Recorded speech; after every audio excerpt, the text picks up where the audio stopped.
C'est demain samedi, papa. J'irai passer la journée à la plage. Viendras-tu avec moi ou resteras-tu à la maison? Non, j'irai au bureau pour travailler.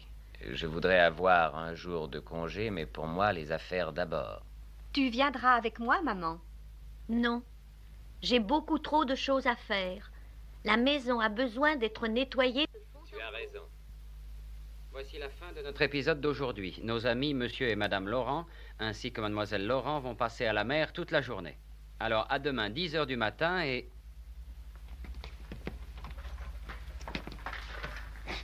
Les textes de demain, monsieur Tom. Merci. Demain, il fera jour.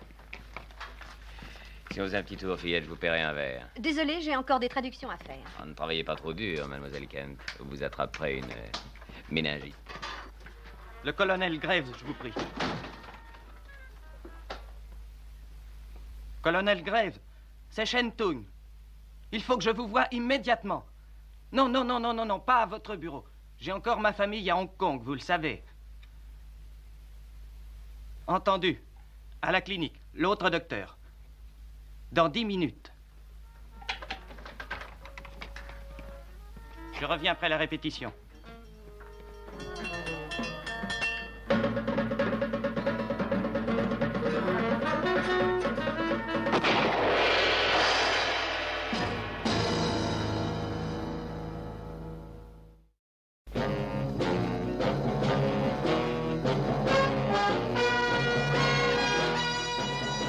Tous les gouvernements ont leurs services secrets.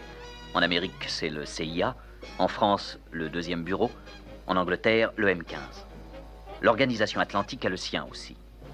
Dans les cas difficiles, on fait appel à moi ou à quelqu'un dans mon genre. Oh, je me présente. Je m'appelle Drake. John Drake.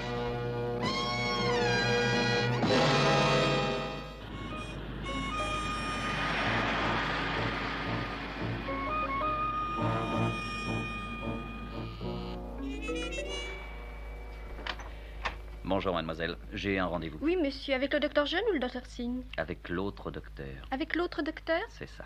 Votre nom, monsieur? Drake. Par ici, s'il vous plaît. Merci. Entrez. Monsieur Drake est là, colonel. Merci. Ah, colonel. Bonjour, Drake. Des problèmes? Comment allez-vous? Comment je vais, mon vieux? Eh ben, le mieux, c'est de ne pas y penser. Eh oui, bien sûr. Pourquoi ces airs de conspirateur? Hein, pourquoi? Oui. Eh bien, nous avons lieu de prendre des précautions en ce moment. Nous pensons avoir des ennemis dans nos rangs. En vérité. Et s'ils découvraient que vous travaillez pour nous, vous n'iriez pas très loin. Si ce n'est peut-être au fond de l'eau du port avec une pierre au cou. Ah, voyons, qu'est-ce qui se passe? Voilà, depuis quelque temps, les Chinois du continent ont pu recevoir presque à la minute des renseignements de Hong Kong, les moindres détails sur notre flotte et ses mouvements et autres secrets militaires. Et vous croyez qu'ils ont une nouvelle station émettrice à ondes courtes? Ah non, ça c'est impossible. Pourquoi? Nous le saurions, notre repérage fonctionne 24 heures d'affilée. Non, cette fois, ils ont trouvé quelque chose de beaucoup mieux. Ah, par exemple? Eh bien, peut-être une façon d'employer notre émission quotidienne. Ouais, je vois. Et qu'est-ce qui vous conduit à cette monumentale conclusion, colonel? Et voilà, il y a environ 2 semaines, j'ai été contacté par un ingénieur du son chinois. Il soupçonnait qu'il se passait d'assez drôles de choses dans un de nos programmes, la leçon de conversation courante. Alors on arrange une entrevue. Oh, je ne m'attendais pas à ce qu'il en sorte grand-chose. Et soudain, le gars est tué. Alors j'ai commencé à y prendre intérêt. Qui l'a tué? On ne sait pas. Ça s'est passé dans le studio, voyez-vous. La panique, la confusion, enfin, l'assassin s'est enfui. Et ensuite? Eh bien, notre agent sur le continent a découvert un détail curieux. Il n'y a qu'un programme ici que les Chinois de l'autre côté n'aient jamais brouillé. C'est la leçon de conversation courante. Bien sûr, nous pourrions annuler ce programme, mais il trouverait bientôt un autre moyen. Non, notre meilleure politique, c'est de trouver comment ils s'y prennent et de démolir toute leur organisation. Ouais, eh bien, c'est moi qui m'en charge. Ah, j'en ai l'impression. Entendu. Bon, tout d'abord, il faudrait que j'ai un emploi dans la station de radio. Ah, c'est une bonne idée, et je vais vous recommander tout de suite à son directeur. Non, à la réflexion, il vaudrait peut-être mieux une introduction un peu moins officielle. Dites-moi, pourriez-vous mettre à ma disposition un gars capable de bien se bagarrer si c'était nécessaire? Oui, le sergent Carib.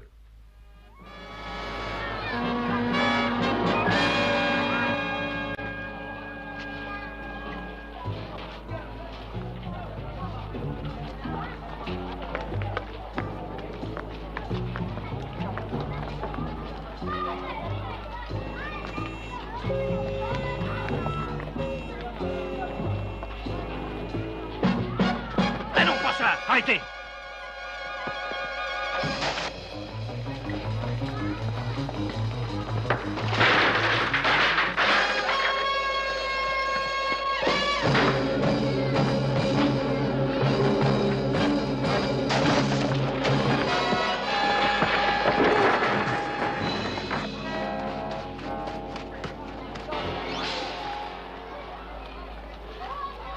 Voici votre portefeuille. Merci, mon gars. Ah bah, je crois que ça vaut un verre. Vous n'êtes pas ici depuis longtemps. Ah, assez longtemps pour attraper soif. Alors, il y a quelque chose qu'il faut savoir. Hong Kong, c'est la ville du chacun pour soi. Et n'aidez jamais personne que vous-même. Whisky. Moi aussi. Sans boulot? Ah, tu parles. Débarqué? Oui, je suis venu ici avec une troupe de cinéma, doublure d'une vedette. Le tournage fini, j'ai tiré une bordée et le lendemain matin, toute la troupe avait fichu le camp. Vous êtes un acteur? Oui, enfin, c'est ce qu'on dit au village, moi j'en suis pas sûr. Et vous, qui vous êtes? Je travaille à la station de radio. C'est vrai? Alors vous avez quelquefois besoin d'acteurs? Je vous l'ai dit, vieux, chacun pour soi dans cette ville. D'accord. Merci pour le whisky. Ah, si on vous fauche votre portefeuille, vous saurez qui c'est. Attendez une minute. Hey! Vous m'avez rendu service? Alors c'est juste pour qu'on soit quitte. Dans l'émission où je travaille, je n'ai pas le bras très long, mais je demanderai si on a besoin de vous. Ah bah c'est chic. Monsieur Barrault vient de me dire qu'il veut des tables et des chaises et des tapis et des armoires. Tout ce qu'il faut pour la maison. Est-ce que la compagnie vous paye à la commission sur les mobiliers que vous vendez? Ou est-ce que vous touchez un salaire, monsieur Barrault? On me paie un salaire hebdomadaire et aussi un pourcentage selon les normes de notre pays, où le travail indépendant est encouragé ainsi que l'initiative. Dans notre prochaine leçon de conversation courante, monsieur Barrault va faire une proposition de mariage à mademoiselle Laurent. Tous à l'écoute demain matin à 10h et... Ah, ce sera long d'attendre jusqu'à demain matin, mademoiselle Kent. Vous êtes vraiment doué, monsieur Drake. Vous n'étiez même pas nerveux, n'est-ce pas? Oh, il n'y a pas lieu d'être nerveux, je vous assure. Les gens ne vous voient pas à la radio. Les textes de demain, monsieur Drake. Je vous remercie beaucoup. Oh, est-ce qu'on vous donne toujours les textes un jour d'avance? Ah, bah vous êtes censé les étudier, mon vieux. De la méthode, du travail en profondeur. Quand le gars dit « Aimez-vous les crêpes au sucre ?» quel est le vrai fond de sa pensée? Dites-moi. N'écoutez pas ce qu'il dit. Les Occidentaux sont des gens frivoles. Beaucoup trop frivoles. Surtout dans les affaires sérieuses. Je le sais. Mon père était américain. Qu'est-ce qu'il vous a donc fait, votre papa, mon petit? Il m'a abandonné. Veuillez m'excuser, monsieur Drake. Bien sûr, au revoir. Cette crème de dinde, c'est tout ce qu'elle sait. Son papa était un Américain de passage. Alors, viens, on s'en va. Ah, monsieur Drake, un petit moment. Je voudrais vous inviter. Je reçois quelques amis ce soir chez moi. Voulez-vous prendre un verre avec nous? Ah, mais vous êtes tout à fait aimable, monsieur Toy, j'en serais ravi.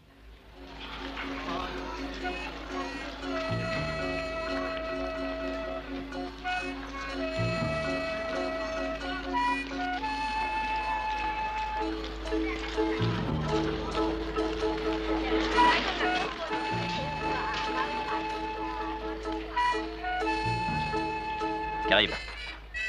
Pourquoi est-ce que vous me suivez? Vous le demandez? Oui, dites-le moi. La mission que vous avez est très dangereuse, Saïb. Vous aurez besoin de moi. S'ils découvrent que je suis protégé par un policier, ils auront des soupçons, je le crains. C'est très gentil, Carib, mais... Non, merci. Eh bien, nous pouvons éliminer l'auteur du texte pour commencer, puisque ces textes sont préparés 2 ou 3 jours à l'avance, alors que les nouvelles qui parviennent au continent sont les toutes dernières. Croyez-vous qu'un des acteurs fasse des changements quelconques à son texte? Non, ils lisent tous ce qui est écrit sans rien changer. Il se peut encore que ce soit la façon dont ils lisent. Vous pensez qu'ils ont des intonations spéciales? Oui. Cela réduit les recherches aux 3 seuls acteurs de l'émission. Et au producteur, M. Toy, qui joue le rôle d'annonceur. Est-ce que vous pourriez m'avoir des renseignements sur la vie de chacune de ces personnes d'ici ce soir? Oui, mais pourquoi d'ici ce soir? Parce que M. Toy va donner une réception et ils sont tous invités. Al Jason, Mme Harkness, Suzanne Kent, toute la troupe. Qu'est-ce que vous mijotez?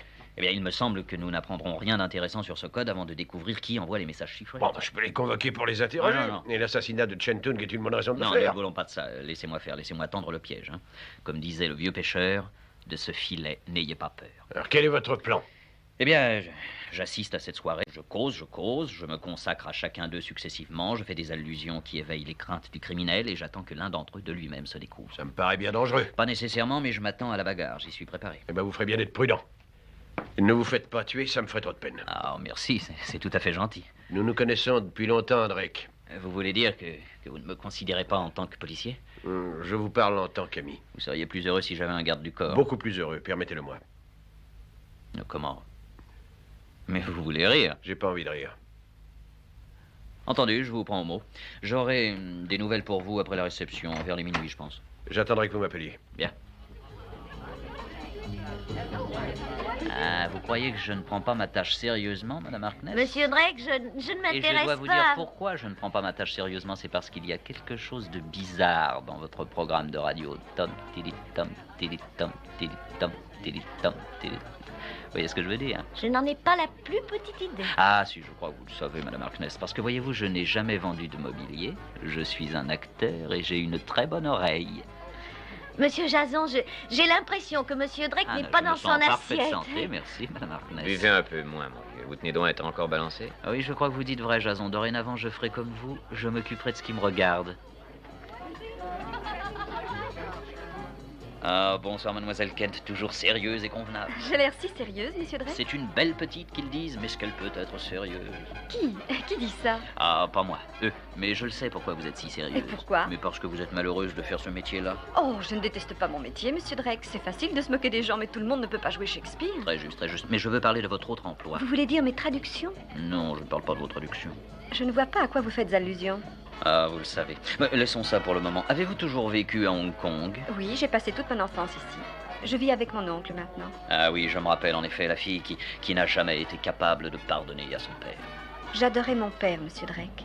Mais lui ne me pardonnait pas le fait d'être à demi chinoise. Cependant, ma mère lui a pardonné le fait d'être américain. Je vous demande pardon d'avoir été aussi indélicat.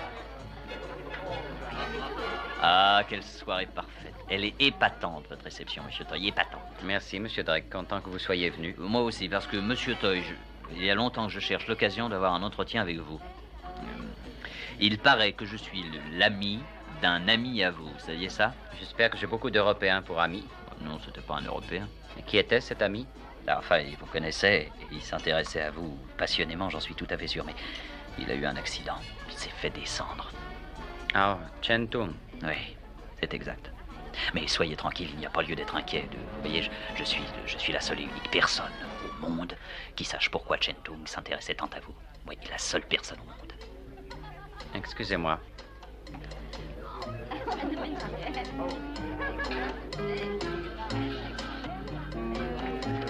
Allons, mon vieux, assez joué. Pourquoi, qu'est-ce qu'il reproche? Je plais pas aux gens, c'est ça? Ah, est-ce que vous êtes un type embêtant? Pensant, c'est bien la chance de me trouver mêlé à ce truc-là. Alors, est-ce que vous habitez? Ici, n'importe où, vous voudrez. Vous dessoulerez sur mon divan. C'est ça. Allons donc boire un verre ou deux quelque part, vous voulez bien, hein? D'accord.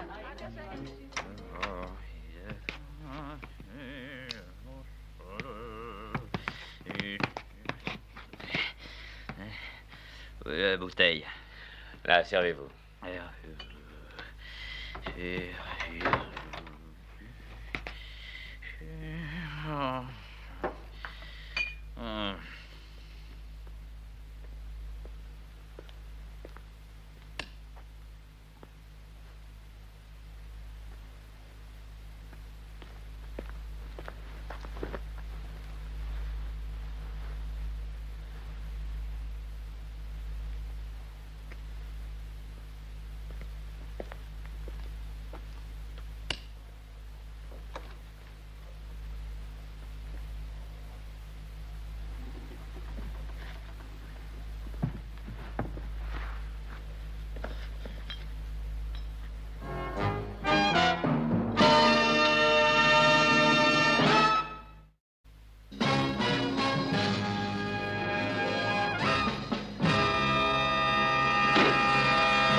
Je savais qu'il y aurait des embêtements.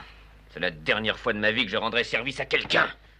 Maintenant, je vous conseille de commencer à penser à vous-même. Ah oui, je vous crois, je ne dirai pas un mot.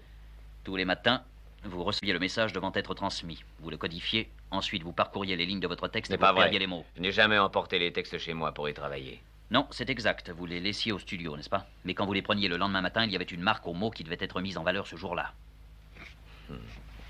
Devinez. Qu'est-ce que vous faisiez des vieux textes? Je les donnais à l'armée du salut. Je m'en débarrassais vite, croyez-vous que je sois stupide? Oui, franchement, je le crois. Si vous aviez été malin. Allô, voulez-vous me passer le 456021? Si vous aviez été malin, vous auriez décampé quand cet infortuné ingénieur du son a découvert vos activités. Non, vieux, je suis toujours vivant, regardez-moi. Ah oui, vous restez bloqué ici pour très longtemps. Allô? Le colonel Graves, oui, c'est Drake.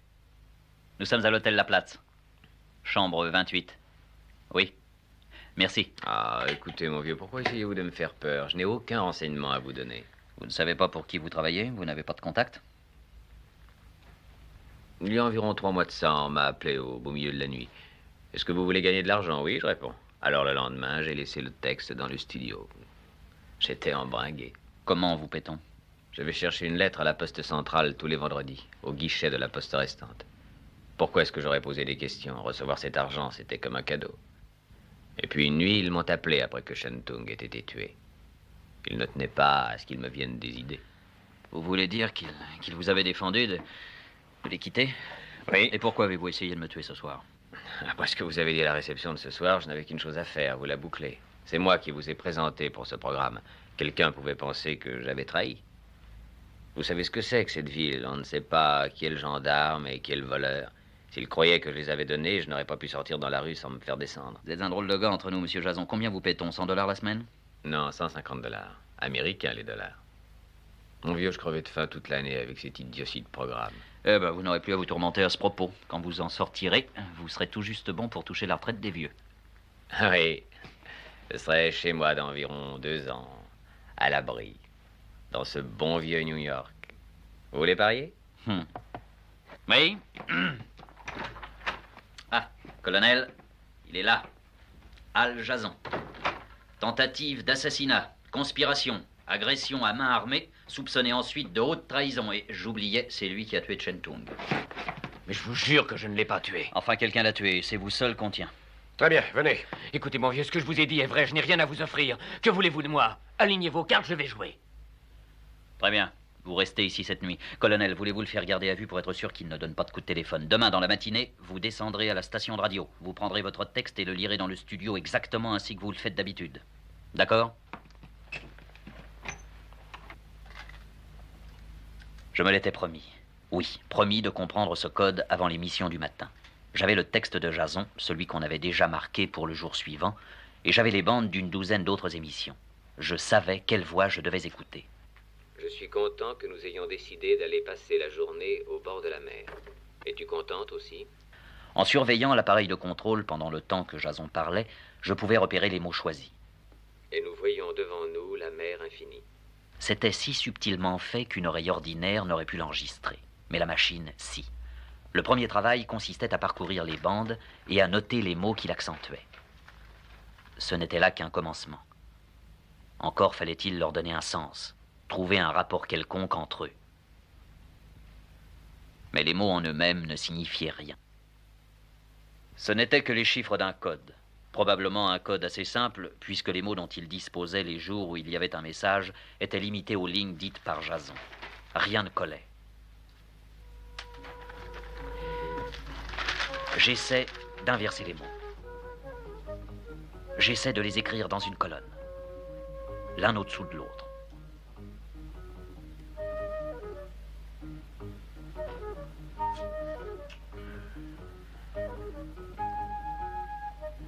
Et soudain, un nom me sauta brutalement au visage. Un nom formé par la 3e lettre de chaque mot.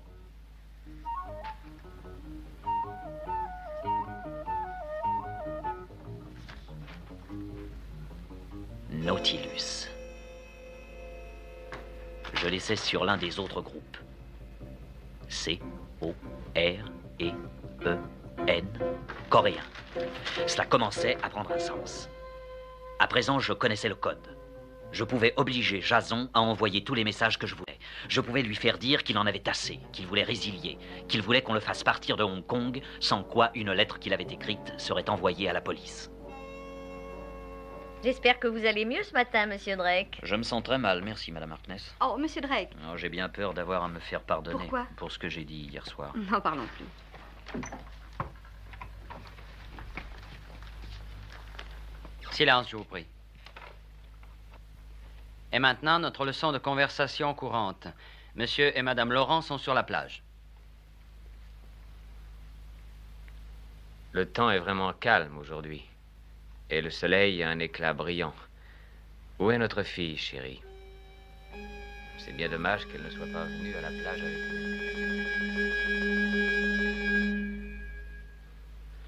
Drake, je souhaiterais que vous choisissiez un autre moyen. Est-ce que vous connaissez un autre moyen? Ouais. Oui, c'est ça, mon vieux. Oui, j'ai envoyé le message, mon vieux. Oui, je veux bien. Ah, qu'est-ce que vous dites, mon vieux? Oui, oui, je sais ça. Non, non, écoutez, je ne plaisantais pas à propos de cette lettre, vous savez. Entendu, vieux. Vous savez où c'est? Oui, je connais l'endroit, mais pour l'amour du ciel, pourquoi ne voulez-vous pas d'une douzaine d'hommes pour encercler la place? Dangereux, il serait que vous intervenez et vous constateriez que l'oiseau s'est déjà envolé, colonel. Eh bien, laissez-moi prendre 2 hommes, au moins. Non, il ne vaut mieux pas. Mais à la réflexion, vous allez envoyer un homme, rien qu'un seul. Oui, certes. Aucune préférence? Que pensez-vous de l'Indien? Le sergent Caribe? Oui, c'est ça. Oui, il s'est bien défendu quand je l'ai trouvé en train de prendre le portefeuille de Jason. Entendu. Oui. Et si je n'ai pas de nouvelles de vous, dans 1 heure, je vais m'amener. Et dans une auto blindée, si c'est nécessaire. Allô, 2-3-4-8-0-1, je vous prie.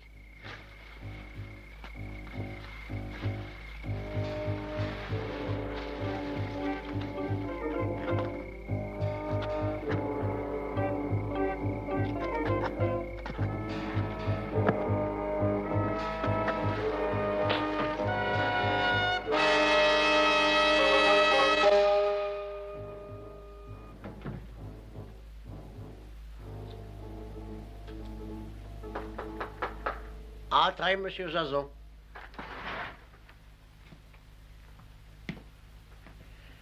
Vous voulez nous quitter? N'avons-nous pas payé suffisamment? Vous payez assez, mais tout ça devient trop dangereux pour moi. Vous nous quitterez quand nous le voudrons. Et j'espère pour votre santé que nous n'en viendrons jamais là. Et maintenant, je voudrais savoir comment vous avez déchiffré notre code. Un jeu d'enfant, 2 heures à manipuler les textes. Je vois. Pourquoi avez-vous fait cela? Rien que par curiosité. Il faudra vous enseigner à réfréner votre curiosité. Bien, mademoiselle Kent. Ce n'est pas Jason, c'est Drake. Il travaille pour le colonel Graves? C'est que monsieur Jason étant retenu, je l'ai remplacé. Ne m'en veuillez pas. Ah, bien sûr, j'ai dû prendre un nom d'emprunt à la station de radio pour avoir les textes. Vous marquiez ces textes chaque soir, j'aurais dû m'en douter, à la façon dont vous haïssiez les Américains. C'est vraiment imprudent de venir ici tout seul. Je ne suis pas venu tout seul, j'ai pris l'un de mes hommes avec moi. Le sergent Caribe, il n'est pas l'un de vos hommes, il travaille pour moi. Non, c'est inexact. Faites-le entrer, nous allons bien voir.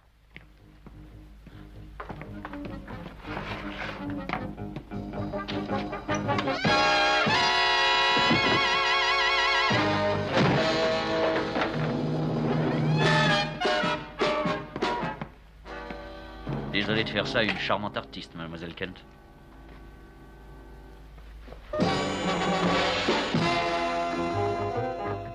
Entrez. Pourquoi est-ce qu'on me tient hors du coup, mon vieux? Où est-ce que nous allons? Vous avez bien tenu votre parole, maintenant nous tenons la nôtre. Vous allez rentrer aux États-Unis comme un grand. Merci, mon vieux. Eh bien, je serais content de sortir de cette saleté de trou, croyez-le. Dis, je voudrais bien passer à la poste centrale quand on partira. Je n'ai pas touché mon enveloppe du vendredi. Il me devait encore 150 $ après tout. Vous donnez pas cette peine, je les ai touchés pour vous. Qu'est-ce que vous en avez Je fait? les ai donnés à la caisse des vieux comédiens, c'est d'accord? Allons-y.